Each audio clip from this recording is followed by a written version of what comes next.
Hello everybody, welcome to the Redmen TV. Couple of things straight off the bat. I'm not Chris Pajak, of course. I am Bailey Short. Chris is having a busy day. We're all having a busy day, but we're going to get on with it. And secondly, check out this kit. And it's very tight. It's a medium. They only sent us one kit and it doesn't fit me. But for the sake of, it's a new kit and everything, I want to show you guys at home what you could be purchasing next season. We have got an affiliate link here at the Redmen TV, which we'll be putting in the description of the YouTube video. So if you want to pick one of these bad boys up, in a size that fits, preferably, whether it's this one, the Alisson goalkeeper, which I will definitely be buying. That black kit is stunning.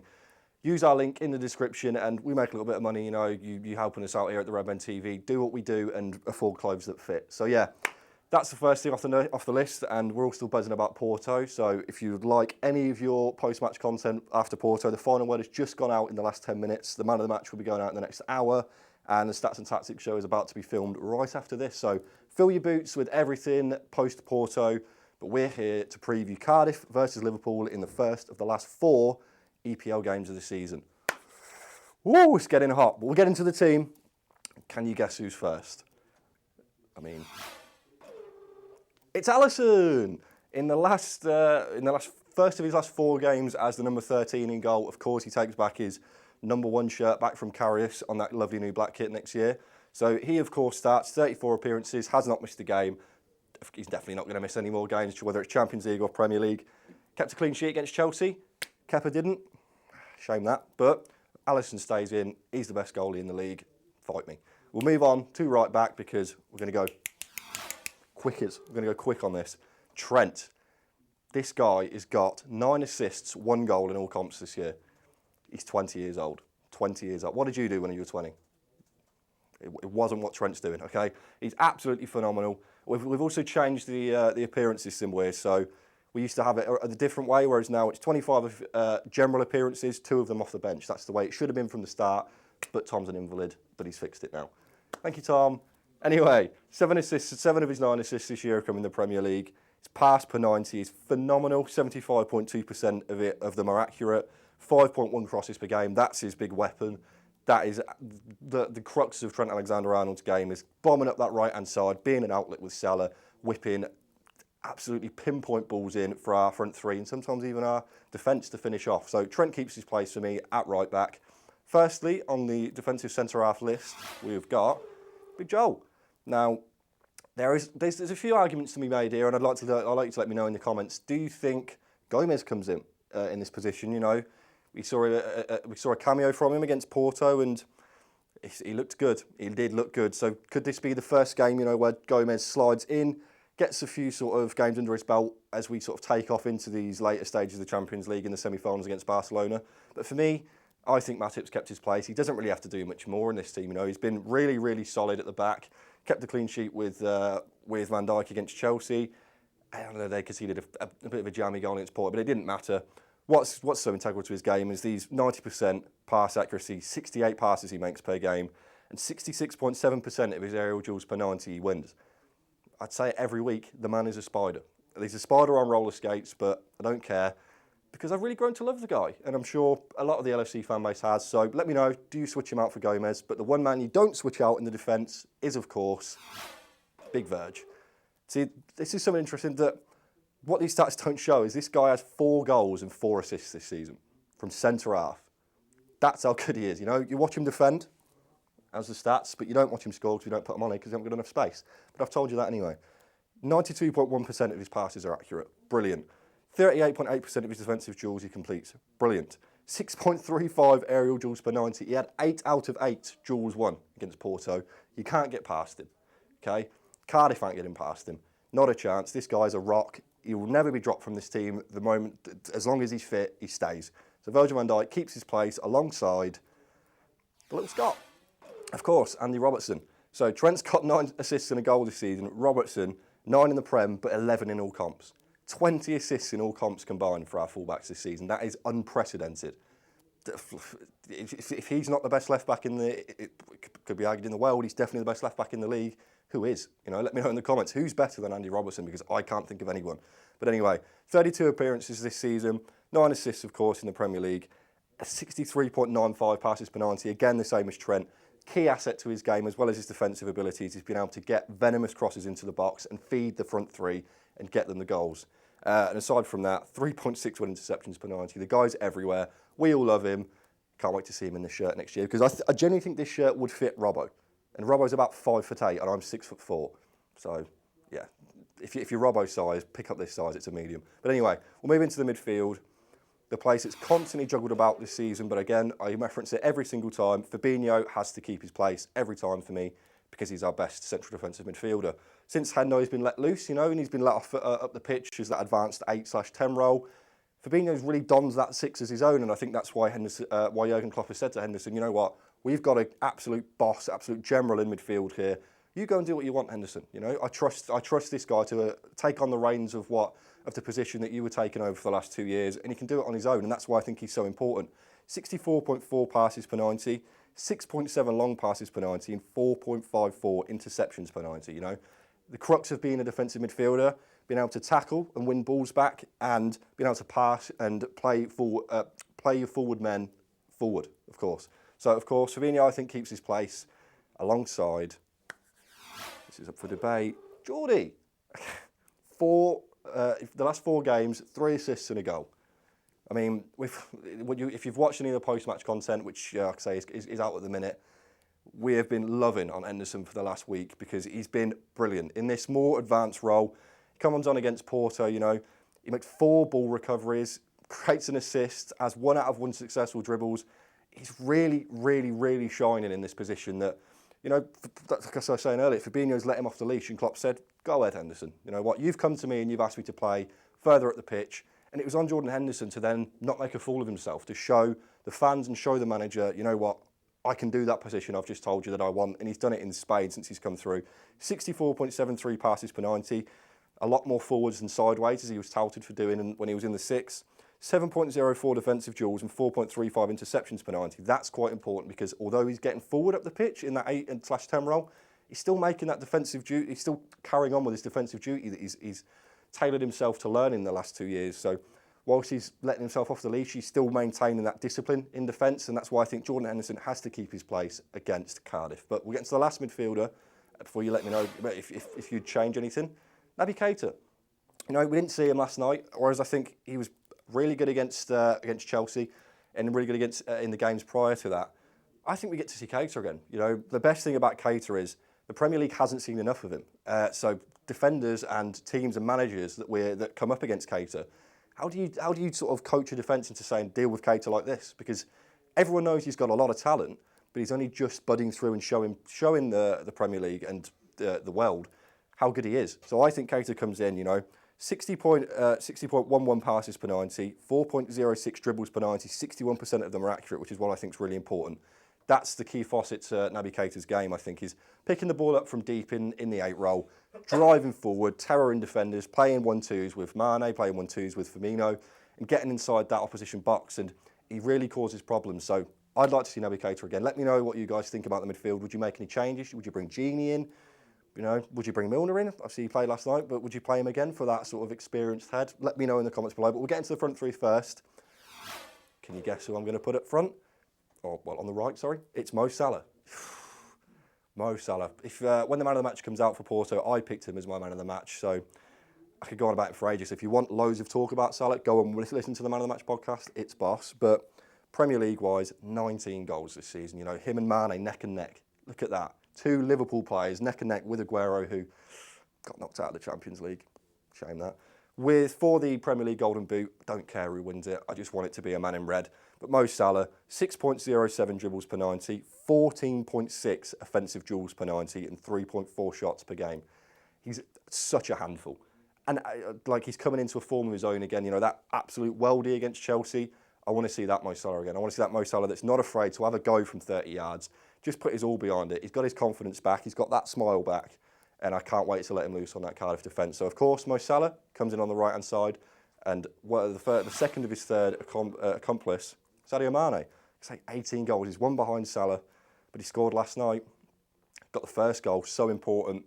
32 appearances, 5.22 dribbles per 90, 10.87 offensive duels, and 2.33 shots per 90. And, I I give you a little cheeky prediction every week about who I think is going to score. I got Virgin, I got Salah right.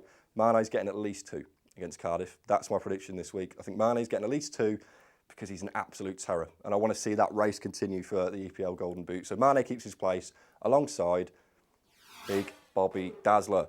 Bobby Firmino completes the trifecta of the brilliant front three that we've formed here at Liverpool Football Club. 33 appearances, 3 off the bench this season, 12 goals, all front three on double figures, Most Premier League teams would kill to have 1 striker on double figures. We've got 3 of them. That's how spoilt we are here at Liverpool Football Club.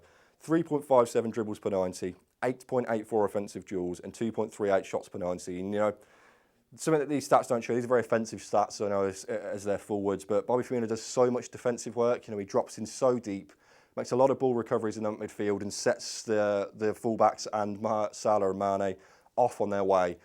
But for Roberto Firmino, I say it every time, when he's firing, the front three are firing and the team are firing. So that's the starting 11. We'll see how we line up.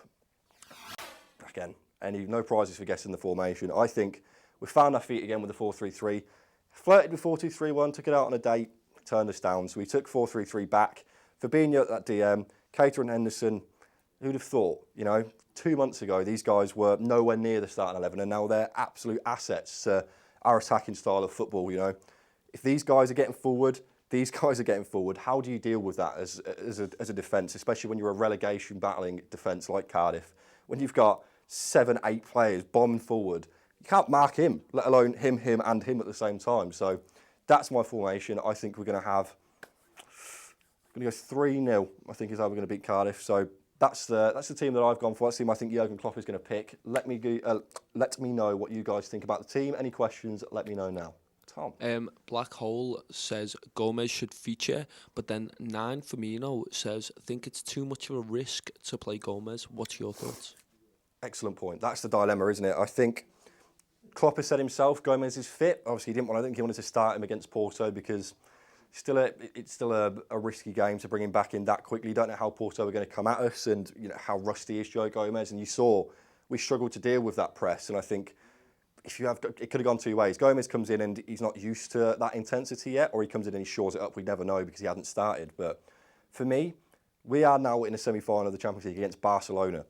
As good as Joel Matip is, I think we need to get Gomez in at a time. And I completely agree with your point here. I think if Gomez comes back in and he and Van Dijk reignite the form they had in the first 10 games of the season, we'll be unstoppable. Like, as good as Matip is, as good as Lovren is with Virgil, those two are in a class of their own. So I agree. I think Gomez has to come back in at some point. But my advocate is stick with Matip, stick with what we know for now. Maybe get Gomez in second half, 60 minutes or so, get some minutes in his legs, and then maybe he starts against Huddersfield, a team that's already relegated.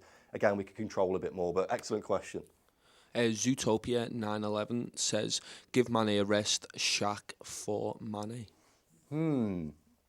See, that's an interesting one. Whereas, because as much as these two, Salah and Firmino, are excellent, Mane's been that guy that gets so many goals this season. And Tom correctly put in the Man of the Match show, he gets a lot of first-time goals. He's the guy that gets Liverpool on the team sheet first. He does it against Chelsea, did it against Porto last night. He's the guy that's the catalyst a lot of the time. He's the guy that gets the ball in the back of the net first, and it's a big drop-off, from Sadio Mane to Xherdan Shaqiri. Would you shuffle the formation? Would you go sort of Salah on the right or Bobby on the right, Salah in the middle, Shaqiri on the left? Because I don't think Shaqiri's ever played on the left on the left wing for Liverpool yet. But if I'm being honest, I don't think we'll see Shaqiri until the end of the season. We've got a very settled 11 here that we can chop and change as we like, and Divock Origi seems to be first choice forward substitute, as we saw last night. But I wouldn't be against Shaqiri. Maybe if we're 2-3-0 up, bring a Shaqiri on, but starting him, I think it's risky. Remember, there's a must-win game after all, and Sadio Mane is such a key man when we need to break teams down and get the goals. But interesting point. Not really a comment. We used to do a little thing, Bailey, where we'd say who our most effectual player for Liverpool is going to be. As in it's going to have the most effect on the game. Exactly. Okay. So who do you think in that lineup is going to be the most effective against Cardiff? Against Neil Warnock's Cardiff. Well, I don't think they've got a tough run in, and they have got to fight for a result. But I don't think Neil Warnock's going to come out sort of balls to the wall, throw everything at us. I think he's going to play quite reserved, quite within himself. I think a guy that's really, really good at breaking down low block teams is Sadio Mane. That's exactly why I put him in the team. I think these guys pushing up and Bobby Firmino facilitating Mane, he's such a handful. Like I say, I've touted I think he's going to get at least 2 goals against Cardiff. So for me, I think he's going to have the most effect on the game. Any more? A lot of people there saying Mane agreeing with you. We just got a yellow super chat from DXSH Tempers. Thank you very much. He says, hopefully Gomez will be fit for Barca just in case Joel gets injured, but hopefully we can win the double. Do you think Origi could play if the front 3 are not firing? Love the videos, boys. Thank you. Yeah, that's something I think we realise. I'm a big Divock Origi fan, sort of. Sometimes not by choice, but by sort of my own fault that I've fucking put his name on my leg, God's sake. But I think with Divock Origi, we saw last night he wasn't quite at the races against a team that was sort of there for the taking. You know, we put 4 against them in the end, for all 3 of our forwards, and then a centre half gets on the team sheet. So you think, what's Divock doing wrong? Some have said he came. I don't think it's come out to fruition yet, whether it was tactical or it was injury related, why he came off. But I think it's more likely tactical that we put Bobby on because it just wasn't working. I think Origi's a very good impact substitute player. You know, when you've got a guy like Sadio Mane who's ran you ragged up and down this left-hand side all game, comes around 60, 70 minutes and 6'4", Divock Origi with pace and power comes on, you're going to be like, you can't catch a break. You know, that's why I think Shaqiri won't sort of start, because Divock Origi offers such a different dimension to Shaqiri. You're bringing on a smaller player who's good with their feet. That's what all 3 of these guys are. Divock Origi's good with his feet. He's tall, he's powerful, he's good in the air. That's something that these 3 offer, but that's Divock's specialty. Do you know what I mean? So I could see Divock featuring again. Whether he starts, I'm not sure. I think because he rested Bobby against the first half against Porto, I think we see the return to type and see the front 3 again against Cardiff. Last question, or not a question, a statement. Johnny Walker says it will be a very tough game, so we have to play our best and win 6-0. I like your enthusiasm there, mate. Yeah, you're absolutely right. I think that's one of the big takeaways from the middle of the season. Obviously, when we had Leicester and West Ham, I was guilty of it here on the Redmen, sort of counting your chickens before they've hatched, in the sense of like, it's Leicester, it's West Ham, we can work through that. We were expected to beat them, and we drew. You know, we can't take any game for granted anymore. And Neil Warnock's side are still fighting for a relegation battle. They're going to come out and, like I said, I don't think they're going to go gung-ho, but they're going to try and play smart. They gave Chelsea a really good game. It was only through VAR that they ended up losing that game. So we've got to keep our heads about us. Obviously, we've just come off the back of a 6-1 aggregate win in the Champions League. Spirits are going to be high. That's why I've not really chopped and changed anything away from what I believe is our current strongest 11. I think this team can pick apart any team, whether it's Europe or in the Premier League. And like I say, I don't want to write Cardiff off by any means. So I think we start our strongest 11, take this game seriously, what we're going to take every game till the end of the season and to the semi-finals of the Champions League, and try and do the double. I really like your enthusiasm, mate. But anyway, that is the Starting 11 show. I really appreciate that you've joined me again. Like I say, affiliate link in the description if you want to pick up a Boss Liverpool 2019-2020 home shirt. Like I say, I'm getting a black one, but this one is still nice. I had my conflictions with it before I saw it in the flesh, and it's very nice. Just get one that fits. As well as that, so Porto post-match content is out/coming out in the next hour or 2, and we'll be building up to Cardiff on YouTube. Is it tonight, Tom? Either tonight or tomorrow morning. Tonight or tomorrow morning, your uncensored match build-up will be out. But other than that, guys, thank you very much. Drop a like on the video, subscribe to the Redmen TV, jump over to redmentv.com, start your free month. Thank you very much.